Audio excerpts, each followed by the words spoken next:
16 రోజుల నాడు పురుడు చేస్తారు కదా, దానికి సంబంధించిన వ్లాగ్. ఇంకా రోజు మార్నింగ్ అయితే లేచేసాము.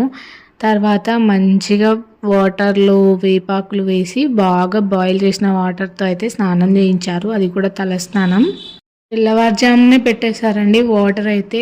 ఇంకా నేను తలస్నానం చేయాలి కాబట్టి హెడ్కి ఆయిల్ మసాజ్ చేసుకోవాలని చెప్పి కోకోనట్ ఆయిల్లో డైలీ ఇలా వెల్లిపాయలు ఇంకా మెంతులు వేసి కొంచెం హీట్ చేసి అది పెట్టేవాళ్ళు. బట్ ఈసారి నేను కొన్ని మందారం ఆకులు కూడా యాడ్ చేసి పెట్టుకొని హెడ్ బాత్ అయితే చేశాను. అలా చేస్తే హెయిర్ స్ట్రాంగ్ అవుతుందంట.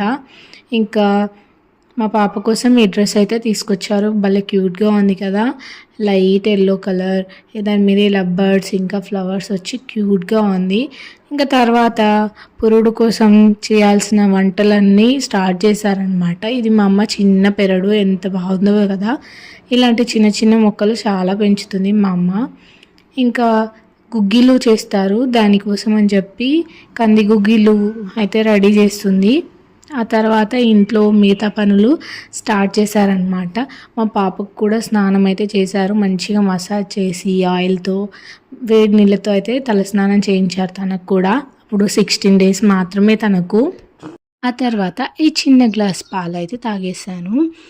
మా ఇళ్ళల్లో అయితే అది ఏ డెలివరీ అయినా, అంటే సి సెక్షన్ అయినా నార్మల్ అయినా, ఇలా నులక మంచంలో పడుకోవడం అలవాటు చేస్తారు. ఇలా నులక మంచంలో పడుకుంటే మన ఒళ్ళంతా కాపుకోవడానికి చాలా బాగుంటుంది అని.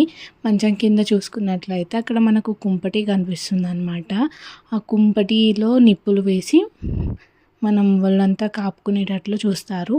ఇలా కాపుకునడం ఏంటి అంటే మన బాడీ అనేది మళ్ళీ స్ట్రాంగ్గా బిల్డ్ అవుతుంది అని అలా చేస్తారనమాట.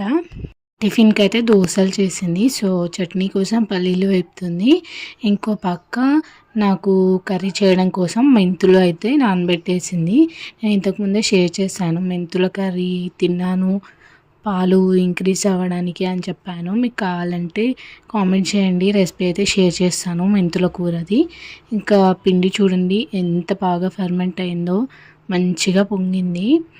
ఇంకా పిండి అంతా కలిపి ఒక గిన్నెలోకి సపరేట్గా తీసేసుకుంది అనమాట దోశల కోసం. ఇక్కడ చూసుకున్నట్లయితే మనం డెలివరీ అయిన తర్వాత మన ఇయర్స్లో కాటన్ పెట్టుకుంటాం కదా, ఈ కాటన్ పెట్టుకునేటప్పుడు మనం ఇలా ఒక వెల్లుల్లి రెబ్బ తీసుకొని దాన్ని చిన్న చిన్నగా చేసి ఇలా మనం కాటన్లో పెట్టుకోవాలంట. అలా ఎందుకు పెట్టుకోవాలో నేను ఎవరినైతే అడగలేదు, బట్ మీకు ఎవరికైనా తెలిస్తే కామెంట్ చేయండి.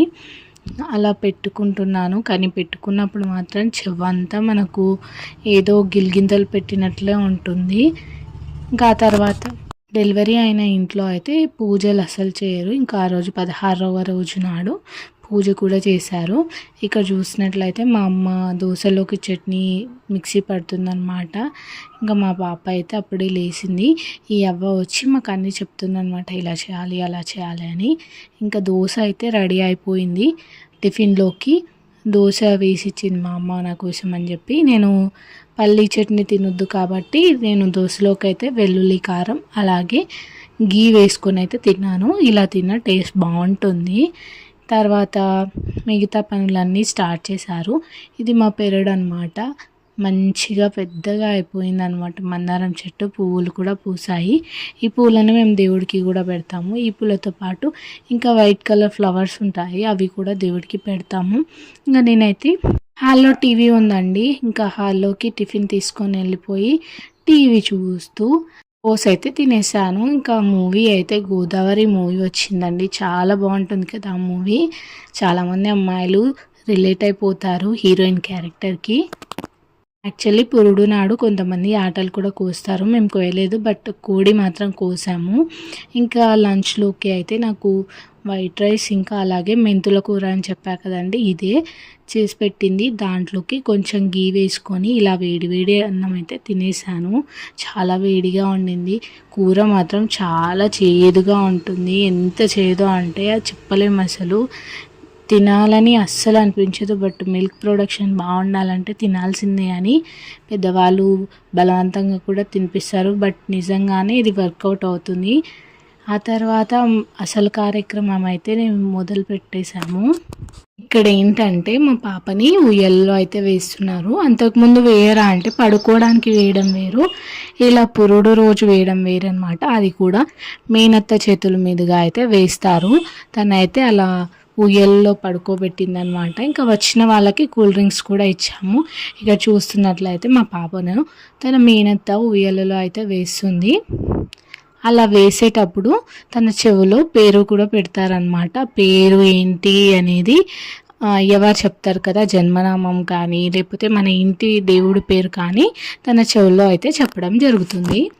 ఇంకా పురుడు రోజు స్పెషల్గా ఈ గుగ్గిళ్ళు అయితే చేస్తారనమాట. ఇవి వచ్చిన వాళ్ళందరికీ కనీసం పిడికెడైనా పంచాలి. ఊర్లో మన చుట్టుపక్కల వాళ్ళకు కూడా పంచితే చాలా మంచిదన్నమాట.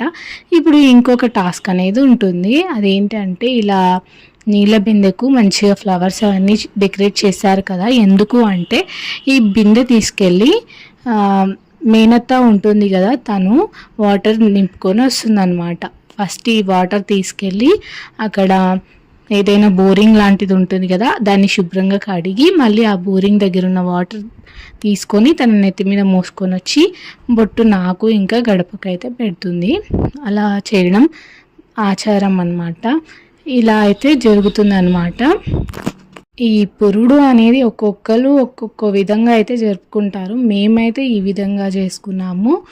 ఇక్కడ మెయిన్గా ఉండాల్సింది మేనత్త అనమాట. తనే అన్ని కార్యక్రమాలు చేస్తుంది పురుడు రోజు. ఒక్కొక్కరు 3 రోజుల నాడు జరుపుకుంటారు, ఇంకొకరు 11 రోజులకు జరుపుకుంటారు, ఒక్కొక్కరు ఒక్కో విధంగా జరుపుకుంటారు. కొంతమంది ఏమో తల్లిగారింట్లో డెలివరీ అయితే తల్లిగారింట్లో జరుపుకుంటారు, లేకపోతే అత్తారింట్లో డెలివరీ అయితే అక్కడ జరుపుకుంటారు. ఏదేమైనా జరుపుకోవడం మాత్రం మ్యాండేటరీ అన్నమాట. ఈ పురుడు సందర్భంగా నా కోసం మా అత్తయ్య వాళ్ళు ఈ శారీ అయితే తీసుకొని వచ్చారు. నాకే కాదు పాపకి కూడా డ్రెస్ తీసుకొని వస్తారు. తల్లి కూతుర్లకి ఇద్దరికి కొత్త బట్టలు తీసుకురావడం ఆనవాయితీ. సో అలా తీసుకొచ్చారు. శారీ చాలా బాగుంది కదా, కొత్త మోడలే, నాకైతే బాగా నచ్చింది. ఇంకా మా పురుడు కార్యక్రమం అయితే ఈ విధంగా జరిగింది. అలాగే ఆ రోజు సాయంత్రం మీషో నుండి ఒక పార్సల్ అయితే వచ్చింది, అది తీసుకున్నాను. ఈ ఆర్డర్ ఏంటి అనేది నెక్స్ట్ షార్ట్ వీడియోలో నేను అప్లోడ్ చేస్తాను. Thanks for watching. మీ పురుడు కూడా ఇలాగే జరుగుతుందా, మా పురుడులో ఏమైనా డిఫరెన్సెస్ ఉన్నాయా అనేది షేర్ చేయండి. Thanks for watching. Please subscribe.